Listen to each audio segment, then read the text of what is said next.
Many Asian countries are filled with the folklore tales of spirits. Some are fiction that was born for pure entertainment. Some claim to witness its pure form in real life and live to tell the tale. Over time, the collection of these tales becomes so large that it has made a crossover between the fiction and the non-fiction that people became unaware of which one is fake and which one is real. They say it is unwise for one to try to seek out any one of these spirits just for the thrill of it, whether it is the made-up version or one of those which people claim to be real. It is not some cartoon happy spirit where the artists created them to be kind and helpful to others. All of the spirits described by folklore tales are vengeful, evil, cunning, possessive, ruthless, strong. Just overall, bad to the bone. There are reasons why they became spirits roaming eternally on Earth, unable to pass over to either heaven or hell. And those reasons should remain unknown. No one can kill these spirits permanently. Those who claim to do so only witness their death, but not their resurrection. They roam the earth until they are able to fulfill their desires, no matter how long that takes. But do not worry. Although unkillable, most of the tales being told usually comes with a way to fend them off, or even defeat them, albeit temporarily, giving the unfortunate wanderer a mere chance to escape. Why do I share all this?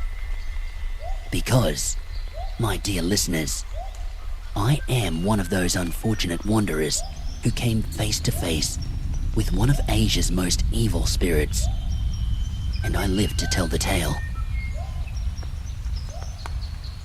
I was taking a wilderness jungle tour across the countries in Southeast Asia, and my last destination is the island of Pontianak in Indonesia, where I accidentally stumbled upon the spirit that the locals claim to be Kuntilanak.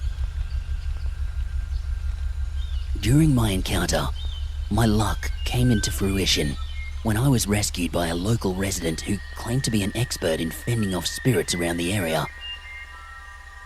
I was stunned with what I'd just witnessed, not knowing what to do. All of the countries in Southeast Asia is filled with beautiful wild floras and faunas.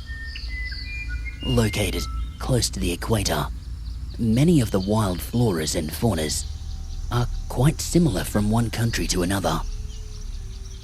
Before my trip, I studied many of them, in case I stumbled upon an interesting sighting, one that should not be disturbed. I felt prepared for whatever comes my way, but I did not take into factor the spirits. Throughout my trips, I've encountered many locals who shared with me interesting stories about their countries, the city they lived in, and some facts that I may not have discovered during my preparation studies. I was actually surprised by the amount of spirit tales that the locals would share with me. Many of them turned out to be believers in the spirits in their respective areas. As for me, I came from a country that has almost no folklore tales, just scary movies.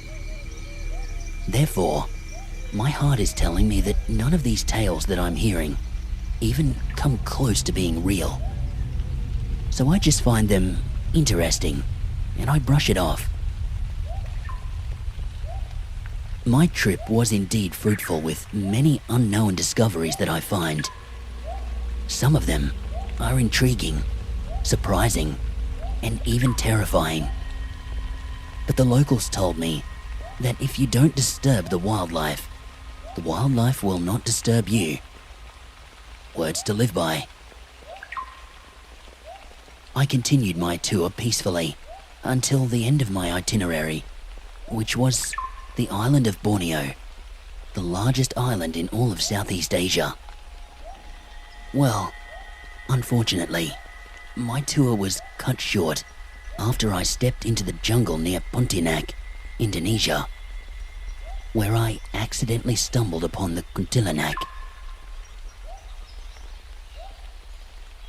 Before I entered the wilderness of Pontianak, I spoke to the locals to gain some information. Also, in my study, I am very hopeful to find the largest flower in the world. It should be located in the forest of Borneo.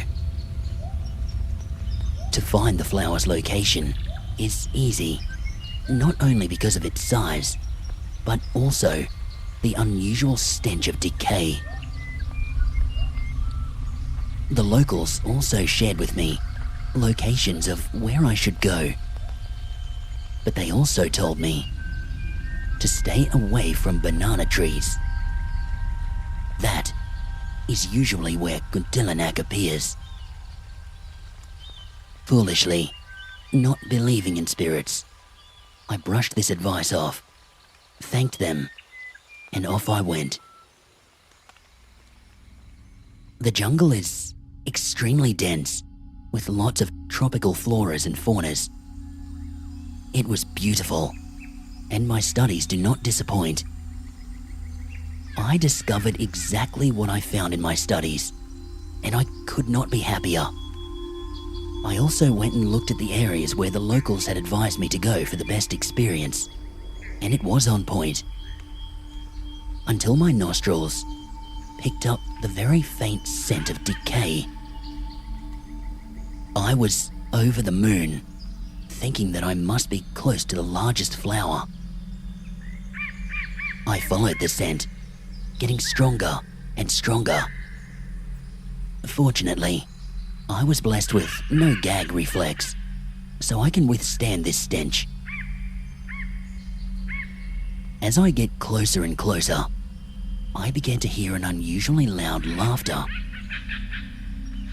A woman laughing, followed by an infant crying. I was very confused. There is no one around me. We are very deep in the jungle. There shouldn't be anyone around here, much less a woman and a child. Looking around, there is not a single soul within my sight, and it's still very bright, so I know that my eyesight does not deceive me. The sound of laughter and crying, it is still as loud as ever. It feels like it's right next to me. After a few moments, I begin to think maybe this is the locals pulling my leg. Since they know the location much better than I do, they must hide very well, try to scare outsiders. My focus returned to the smell of decay, and I continued to follow it.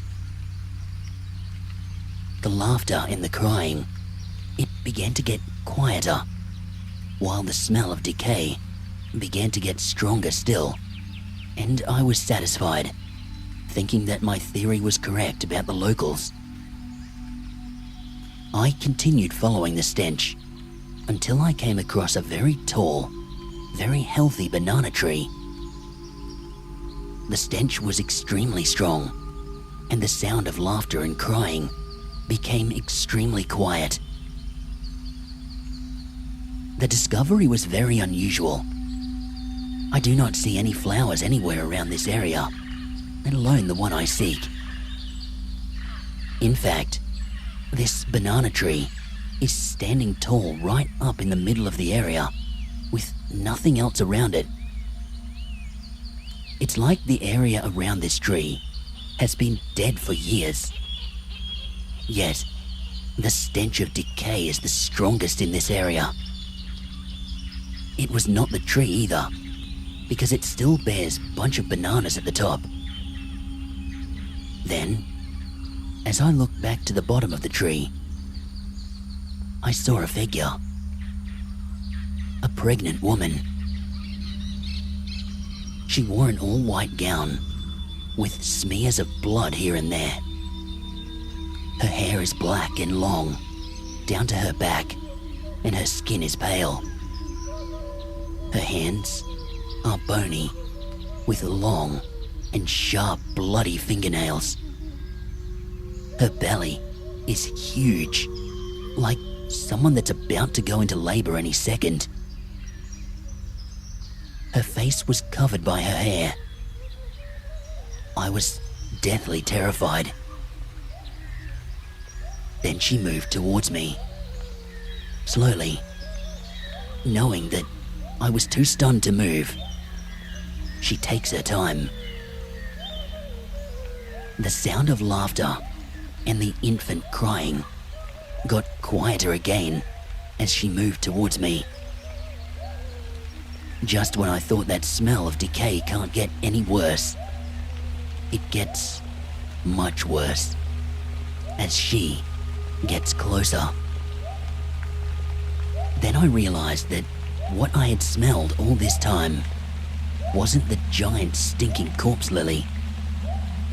It was this thing. At that point, I remembered what the locals told me before I ventured in here. One of the worst evil spirits in the jungle here is called Kuntilanak. She gives off the stench of decay. So, be careful of what you're smelling. It may not be what you seek. Also, she has a very unusual way to let the wanderers know her location. When you hear loud female laughter and an infant crying, she is far away. But the quieter it gets, the closer you are to her. So be careful of trusting your senses of hearing. Kuntilanak usually resides under a banana tree, so be very careful. Do not wander towards them, especially when you're following your sense of smell. I had completely brushed off the warning, shoving it deep into my subconscious, thinking nothing of it but a fiction. Because of that, I was right there, standing in front of one of the worst evil spirits in the world, still dazed with what I'm witnessing. After just a few moments, the Kuntilanak gets closer still. I am finally able to react and make a run for it. The Kuntilanak realized this, and she also began running towards me. She was faster and stronger as she came to my path and pushed me to the ground. As I slammed my back to the ground, I got the wind knocked out of me. I couldn't get up. I was having trouble breathing. She came towering over me, clutching her dirty and pale feet next to my waist.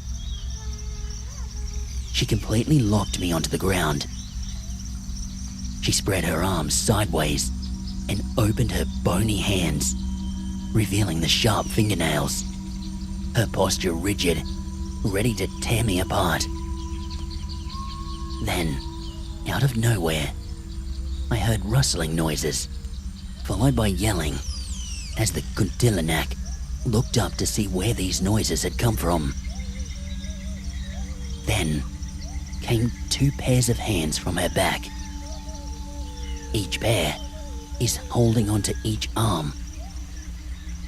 Finally, a hand holding a nail was on top of her head as a hammer came crashing down, pounding it in deep. The Kuntilanak loses her grip of her feet as she stumbled backwards.